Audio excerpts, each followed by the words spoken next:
Well, it's not bye week for Oregon, it's work week, according to Dan Lanning. So what are they working on right now? Here we go. You are Locked On Ducks, your daily podcast on the Oregon Ducks, part of the Locked On Podcast Network, your team every day.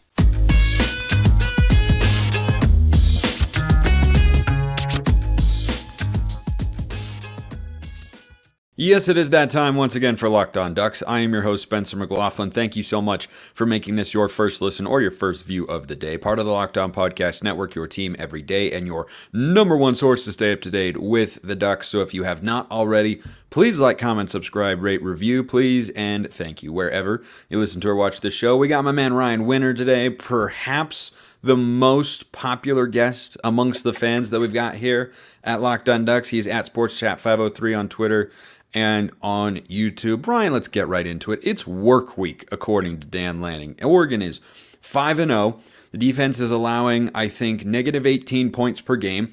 The offense is averaging about 700 per. What's Oregon working on right now? Yeah, the surface of the sun temperature. It's great. I think Oregon, they're always looking for something, and coaches are always going to look for something. You have to find, with a little bit of a fine-tooth comb, to find stuff, but you're going to find stuff. And this is a good week to do it. I think they need to get a little healthy. Guys are always dinged up by this point of the year. Nobody's always 100% after the first couple weeks. But I just love their defense, man. That's the thing we were talking about all offseason, was whether the defense would take those steps, whether the defense would be faster, sideline to sideline, whether they would not let those big gainers in the middle and have the field wide open for those crossing patterns. All those kind of things have kind of come to fruition. We said this earlier this summer that we thought the defense would be a lot faster. You're moving guys from safety down to linebacker, and you're bringing in guys who are really able to play on day one. I've really been impressed with guys like Blake Purchase, Tatum Tuoti. Those guys have been bringing the noise as true freshmen. So I'm really impressed with the defense. Always something to work on offensively as well. Offenses look very creative, but there's always something to work on, and they're going to find something. I think defensively, let's start there.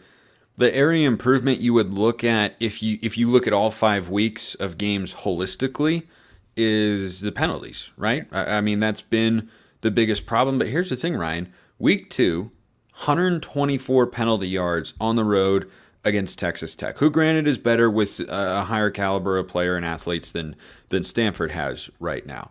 Last week against the Cardinal, on the road, tricky to kind of get up for that road environment. I've talked about that a good amount here on the show. Just 20 penalty yards total. That's in 3 weeks, a 104-yard reduction in penalty yards. It turns out your defense performs better when you aren't handing the other team first downs. But I mean, aside from continuing to hammer in, hey, we can't have these penalties, we can't do this, and we saw Kyrie Jackson's ball skills improve dramatically from week 2 to week 4, for instance, against Colorado. Like, what else do you see? Like, what else could you ask for defensively from the Ducks right now?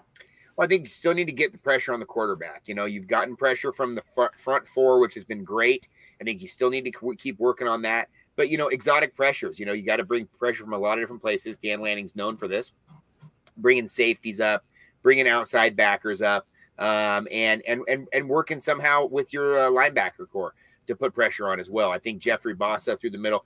Evan Williams last week looked really good, right? He's so fast. He's really fast. Super fast. And that little spot where you can kind of go behind the line a little bit and hide just for that split second. No one sees you, and then all of a sudden you're right on the quarterback's face. So I'm just really impressed with the defense. That was the one question mark we had going into this year. We thought the offense would be good. We didn't know exactly what the offense was going to be, but I like what the offense is.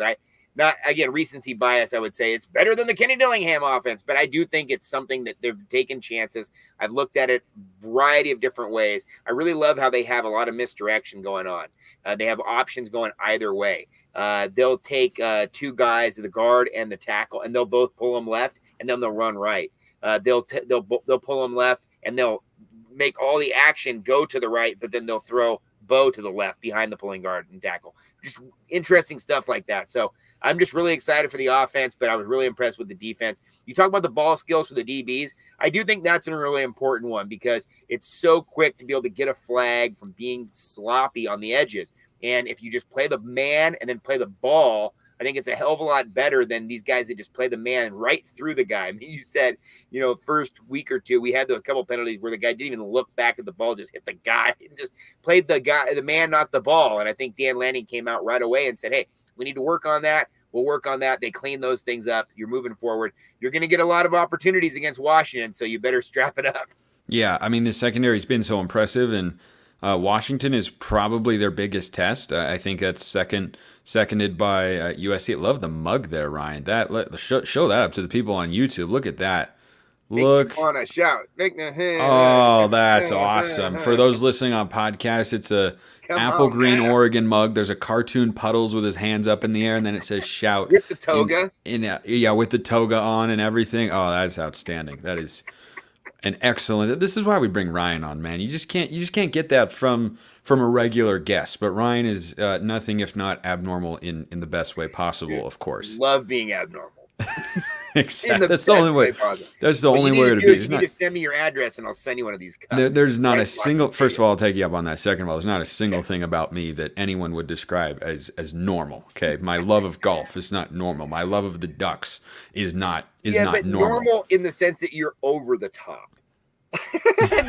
Unnormal. Normal is like liking it at 100%. You're abnormal because you like it at 110%. Yeah, that's exactly right. That's exactly right. So you used to be normal. You just turned it up a notch. I think I have in the last couple of years or so. I'm not that far away from being officially 2 years on Locked On Ducks. That'll be 2 months though. That'll be in between the end of the regular season and bowl season. Hopefully that's a happy time. It's just kind of a thought, and I appreciate you, man. And anyway, so bringing it back to the football here, I think you have to continue to dial in the penalties thing. We had some roughing the passers against Colorado, against Texas Tech. Those haven't materialized really much since then.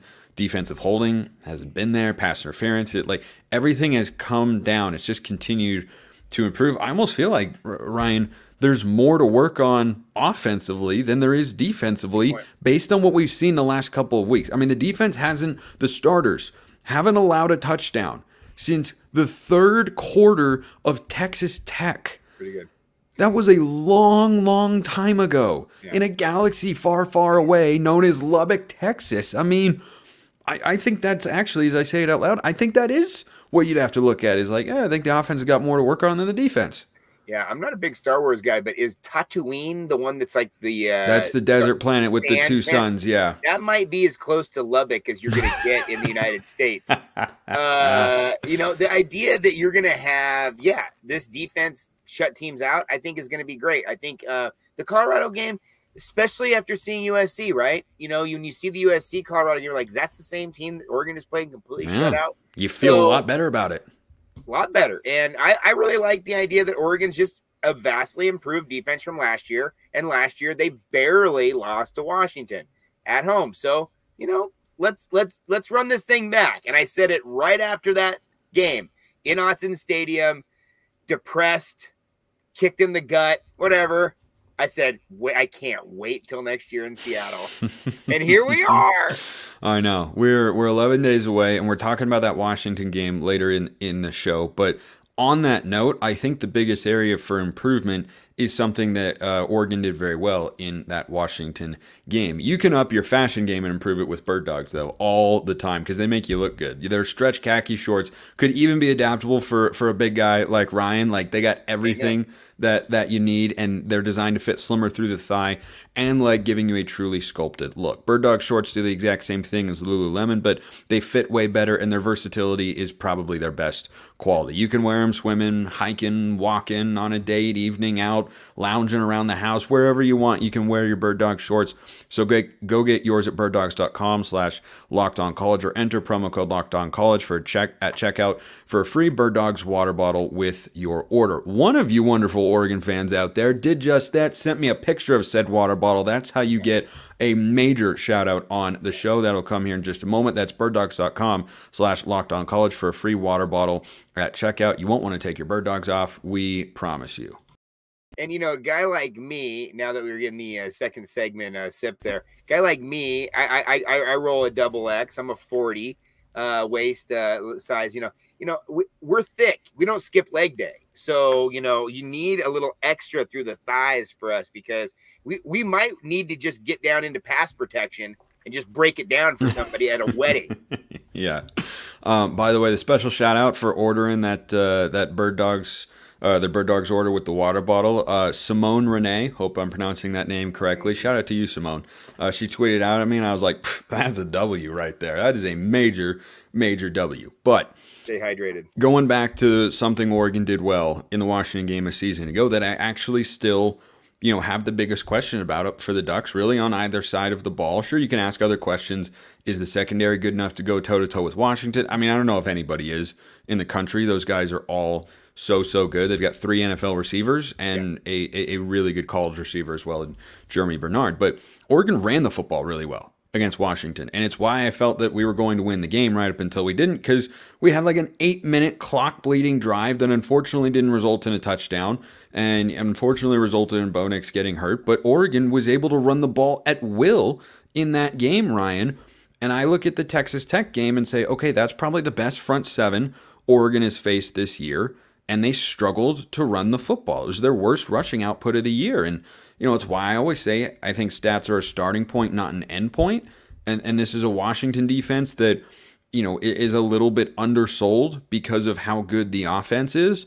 Right. But this is going to be, I think, a real test for the offensive line in the run blocking department. Pass blocking, I think they have the lowest pressure rate allowed or sack rate allowed in the country. Like, they are somehow matching the standard that was put up a year ago, which is really, really impressive. And props to the big boys up front. But in the run blocking department, only against Texas Tech. In every other game, it's been really, really good. But Tech is the best front seven they have faced by far. And we all saw it was a struggle to run the football. So I think that's probably the biggest area for growth right now for the Ducks, at least on offense. I would agree. And I think that you have to run the ball to beat Washington. Yes. You have to be so balanced against that attack. You're going to have to try to take possessions away from them. You're going to have to run that ball with that new clock, with the running clock. I think you're totally correct. I hope you guys are selling a lot of commercials. I know. I love that. I mean, how Chip. good is Chip? Never change, Chip. Never change. He's an absolute home run hitter. So, the thing I think for Oregon is that Oregon's really dependent on being able to be balanced, and whereas Washington's willing to not be as balanced, and I think that could be the difference. I was just on my live stream. People were talking about it's defense. It's Oregon's defense versus their offense, and I agree with that. But I also think that it's the willingness for Oregon to be able to run the ball. Oftentimes when we used to play the Mike Leach offenses where they would run the ball, or with 10% of the time, or I don't even know what they'd run it like 10 times a game. They'd throw it 50 to 60, but they would gash you on it. It would be like, it would be a 3rd and 6 and they would get you on it, or whatever the case may be. And so when you use it correctly, it's very, very, very useful. And the Ducks, they just need to continue to use it so they can open up the passing lanes. I think Oregon can pass on these guys. And if Oregon can pass on these guys, then they'll be able to run the ball. I think they do naturally run the ball to set up the pass. In this game, they might have to be able to run the ball, try to get that rolling. If they can start passing the ball, now they can really start to run the ball. And I think that's the secret for Oregon. I think the biggest difference from the offense a year ago, it's a subtle flip, but I think it's definitely been noticeable at this point. Last year, it felt like Oregon wanted to run the ball first and foremost to set up the pass, and Bo Nix was a high-end complementary piece. This year, it feels like the offense is going a lot more through Bo Nix, and the run game is a complement of that. But as you said, it's definitely a team that wants to be balanced. We've seen that from Lanning each of the first 2 years, and I think that's a good thing. I think being able to have a drive, like what almost was against Washington last year, or I think back to Cal in 2010, where Oregon took the final 9 minutes off the clock just running the football. Being able to do that is a valuable weapon to have in your arsenal. But on the flip side of things, you have to be able to, in today's world, throw the football down the field, short, long, middle, whatever, and Bo Nix can do that. You can ask him to throw the ball 30 to 40 times if it's what he's called upon, if it's what the flow of the game requires, and they can win. We saw that against Texas Tech. We saw that against Washington State last year as well. I think Bo Nix threw it over 40 times, completed a high percentage, went for over 400 yards and 5 touchdowns. So I think having the ability to go both ways is just what puts Oregon at their best. And it's not that every offense is like that. Washington doesn't need to be anywhere close to a 50-50 balance. They're like 75-25 pass to run, and they can do that, and that's fine. But it's not the strength of this Oregon team to be in that position. They can do it if they need to, but this Oregon offense is at its best when they have probably, a 55-45 run-pass split either way. Right. And I do think that there's also the unique element of out of the backfield, right? So when you use that running game, it's an extension of the running game, you're passing out of the backfield. That's kind of a unique spot as well that I think Oregon is really, really good at. Oregon, I think this year, the biggest difference between the Will Stein offense and the Kenny Dillingham offense, I've been saying this all summer, is I don't think Bo is going to run that much anymore. I think they're going to put him in the pocket more. The runs are going to be a design run, and it's going to work well. You're going to get a first down. You're going to use his legs still, of course. But it felt like last year, Bo was an extension of the running game himself. And it felt like, he was a major part of that, where they would roll out and they'd roll option, let him tuck and go. This year, it feels like you're right. They're going through him. They want to see what his pre-snap reads are, where he wants to go with the football. He's very comfortable throwing to a variety of different receivers, to a variety of different lengths on the field. And, that up and under little stuff where you can kind of fake one way and go up the other way is very effective at the college level. It's effective at the pro level as well. But when you get multiple receivers available at the same time, that's what I think is so powerful about Washington. Washington, it feels like when you look at their big picture, and again, it's hard to see it because everybody doesn't have the all 22 camera feed. But when you see everybody out there running for Washington, there's multiple people open. And if there's multiple people open, defenses have their head on a freaking swivel, and they don't know what's going on. And then all of a sudden, you're going to get hit with a 10-yarder, a 20-yarder, a 30-yarder, and it's lights out.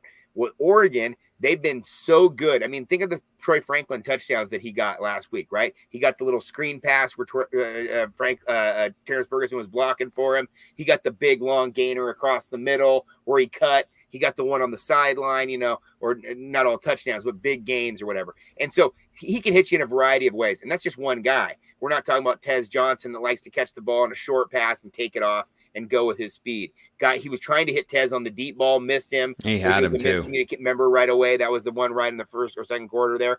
So I think Oregon wants to take the top off the defense 100%. They don't want to get stuck in the running game at all, but their running game is so effective and they can break off some 20, 30, 40-yard gainers that it's going to naturally open up the passing game. Yeah, I think that the difference, and you're right about Bo Nix not running as much between the Dillingham and the Will Stein offense, is Dillingham kept the tight end in to block, and Bo was the other option on the run play, so you're not running just a straight dive that, takes away the numbers advantage. Stein likes the RPO tight end or receiver in the flat as the option rather than Bo running, and I like that because it, still challenges the defense, horizontally, but it also, I think, keeps Bo a little bit more well protected, and I definitely like that. We ran the USC play to Kenyon Sadiq where you go two in the backfield and you have split zone read, but then a flat as the triple option.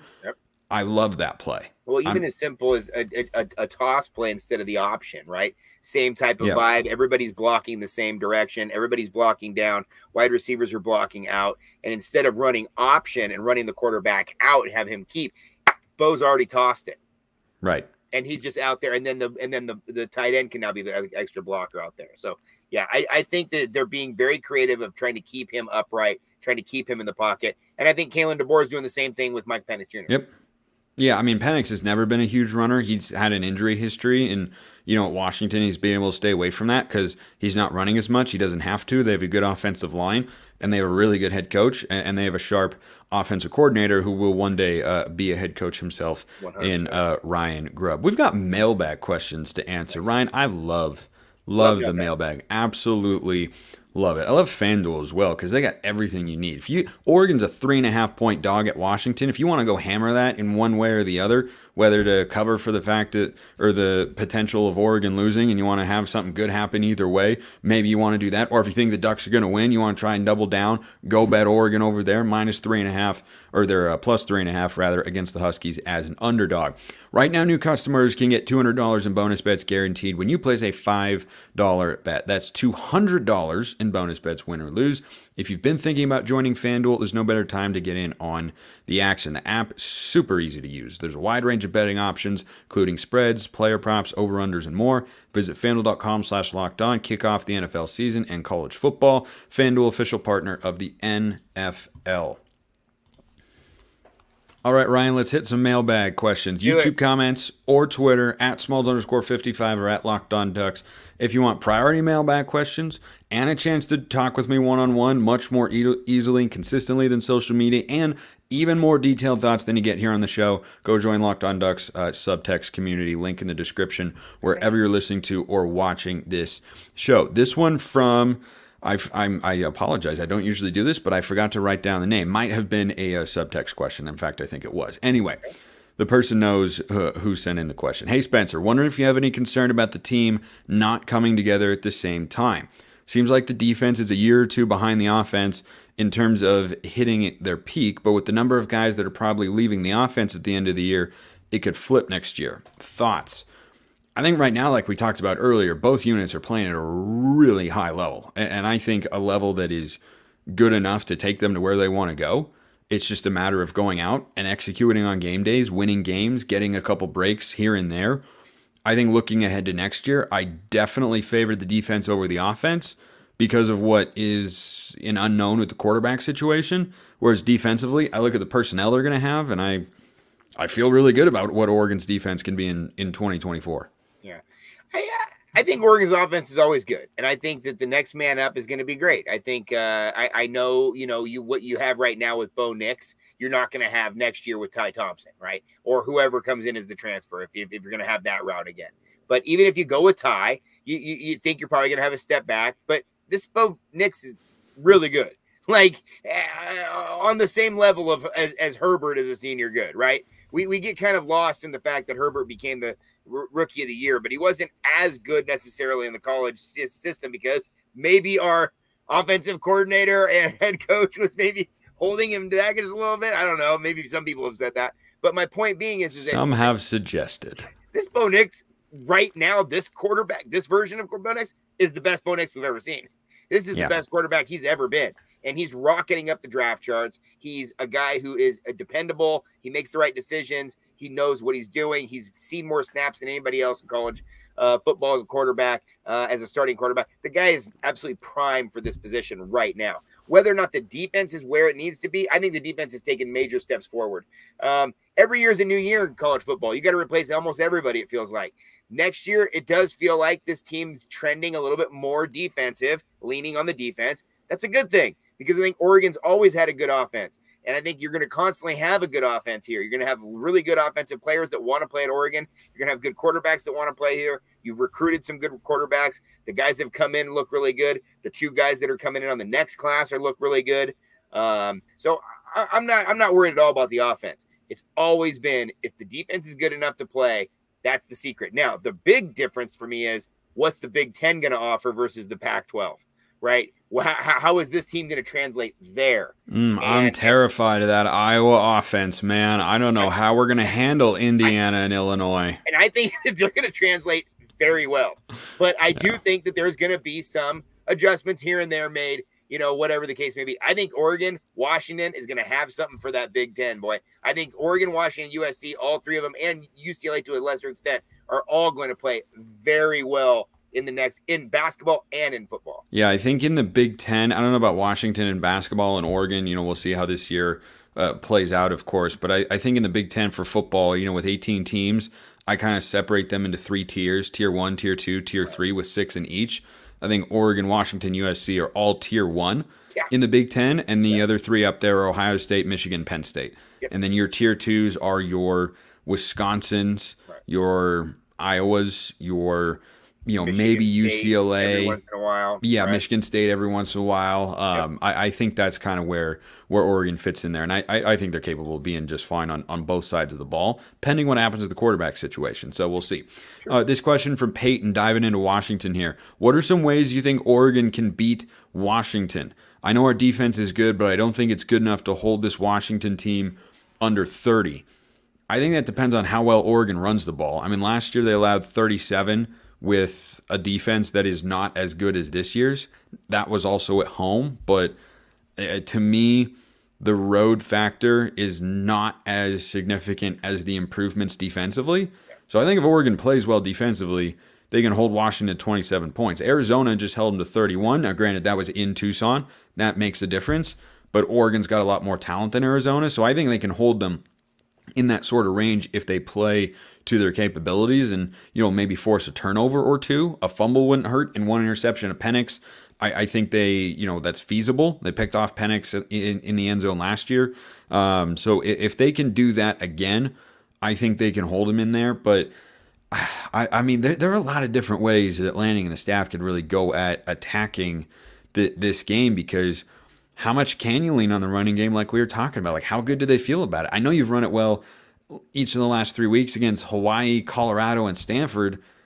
I just can't get that Texas Tech game out of my head. Like, we had 2nd and 1, 3 chances to get a yard, came up empty with 3 different types of run plays, and that was just the offensive line not being able to get a push. I think they've been better than they were, but man, what do you think? It's a great question. That is a great question, and I love your commentary on the idea that maybe the Oregon's better option defensively is their offense, right? So if Oregon's offense is doing what they need to do, that could be the best defense against Washington's offense, keeping them off the field.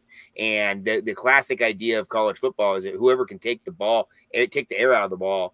And if you can run the ball, you can run the clock, you can kind of maintain that, you can kind of control that, you can take away a lot of possessions, especially now that they have the rule changes with the clock.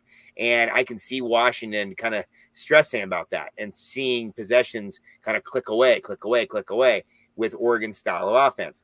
Now, Oregon's defense, I think they need to put a lot of pressure on Penix. I think that's the most obvious thing, right? You need to push him off his spot. He's a great quarterback. He's still going to get his every once in a while, but you need to create a little bit of separation with the timing, right? You need to create a little unbalance there. And I don't know. Because we saw what happens when you don't, right? You give him all the time in the world, 400 plus passing yards. Yeah. And I do think that everybody in the Pac-12 can play well out of the pocket, all those quarterbacks, I should say. But I think Penix wants to stay in the pocket more than anybody. So if you can push him off his spot, you can create a little separation in the timing. I think that could be the secret. And if you can do that with the front 3 and front 4, so you can put everybody else in the back and cover and keep everything in front of you, I think that's the secret. You got to control their running game, what little running game you have. You got to control their tight end play, because they get some real good gashers on their tight end, and they also get the big first downs, 3rd and 6 sort of stuff. They go to their tight ends, and then you got to stop any of the runs, leak out stuff, because Penix can also get it first down every once in a while with his legs. So you got to control the little stuff, but big picture, you got to keep everything in front of you, and you got to pressure the Q. Yeah, I agree with you there, and I think offensively, you've got to be able to run the ball at least a little bit, and you've got to be able to keep Bo Nix upright. You do those two things, Oregon's got all the tools to score with anybody in the conference, maybe anybody in the country, I think. So, by the way, just as a quick side note for the mailbag questions out there, I had a question tweeted at me from Rick Goodman, and I went back later to add it to the mailbag, and it wasn't there. So, Rick, if you're listening or watching, hit me up in the Twitter DMs. I went back to find your question, and I couldn't track it down. Maybe I missed it, but I remember seeing it, and I set myself a reminder because I saw it when I was at the golf course, and I was like, well, remind me to add Rick's question. And I went to go add it, and it wasn't there. So, Rick, hit me up. Last one here from at Revenants_prophecy. That's a new one. I'd like to hear more on how you think Oregon should attack Washington defensively. You only spoke on it a little bit at the end. Do you try and pressure him all game by sending blitzes at him constantly, or do you only rush 4? I haven't seen hardly any pressures this year on Penix, and the times he does throw it deep, they seem to always have max protection. How do you stop Washington from beating us deep? Well, I mean, it comes down to one-on-one matchups at some point. Like, guys have to just not get beat. Like last year, Bennett Williams twice got beat. Straight up long touchdowns. Yeah, self-admittedly too, right? Yep, over he gave up 2 touchdowns over 50 yards. You can't have that happen. As for getting pressure on Penix, you do need to be able to do it with 4. Any great defense can. But I'm watching the way these other guys blitz. I mean, Jamal Hill is awesome as a linebacker. Evan Williams is a fantastic blitzer. Kyrie Jackson had a couple of sacks against Stanford. Tyshim Johnson can blitz. I think you stay with the same game plan, which is, what you mentioned earlier. Ryan Lanning is known for, simulated and exotic pressures and bringing guys from all over the place. And I look at the speed of Kyrie Jackson or Dante Manning, and I say, yeah, if you can bring them on a boundary corner blitz and you feel it's the right spot, don't be afraid. You can't be afraid and conservative defensively and sit with soft corners and, let these Washington receivers get free releases and everything like that.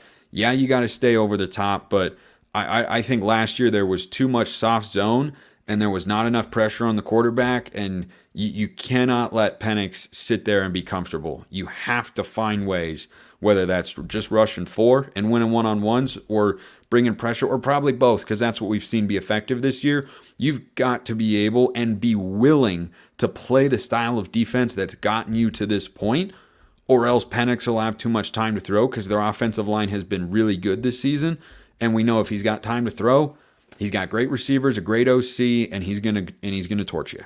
Yeah, absolutely. I mean, the prevent defense, right, only prevents you from winning. The idea that trying to keep everything in front of you is great, but you can't do that the whole game. You need to put pressure. You need to take some chances. I love when Dan Lanning takes chances offensively. He goes for it on 4th down. He'll go for the fake punt. He'll, maybe have to do some sort of trick play, whether it's some sort of back out the backfield who's throwing the ball or some sort of flea flicker or something. He's proven that he's willing to take chances and willing to do things outside the box. You're going to do the same thing defensively. And you can't play a game like this straight up. It's too close. Washington's a little bit better with the pass. Oregon's a little better with the run. They're pretty much straight down the middle. Bo Nix's stats look very similar to Mike Penix's stats.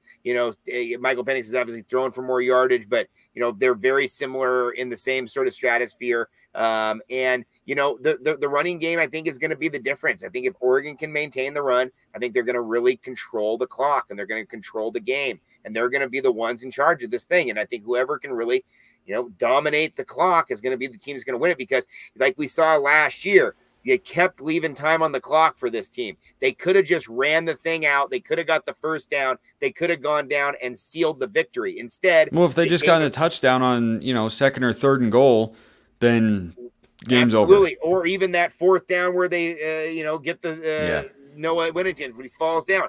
Whatever it was, it could. I mean, there's so many different things there. My point being is that this game was really close last year, and I think both these teams last year were just one step back from where they are right now. I think last year they were both, in the 9-10 win category. This year, I think they're both in the 11-12 win category. I agree.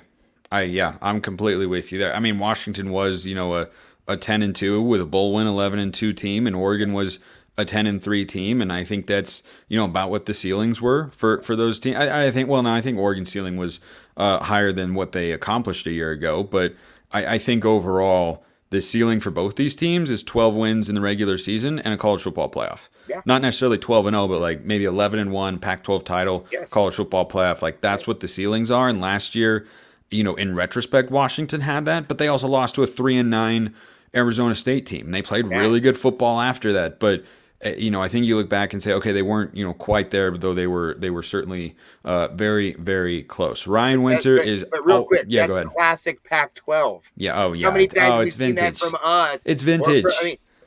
ASU did it to us in 2019. We did it to Utah in 2019. Like it's a tale. Nobody can just get through. USC had it done to them a year ago by Utah. I mean, it's a tale. It's a tale as old as time. Rian Winter at Sports Chat 503, YouTube and Twitter. Ryan, appreciate it as always. Great stuff. Thank you, buddy. You're the best, man. Appreciate everyone listening. I will see you next time. Have a wonderful rest of your day. And as always, go Ducks.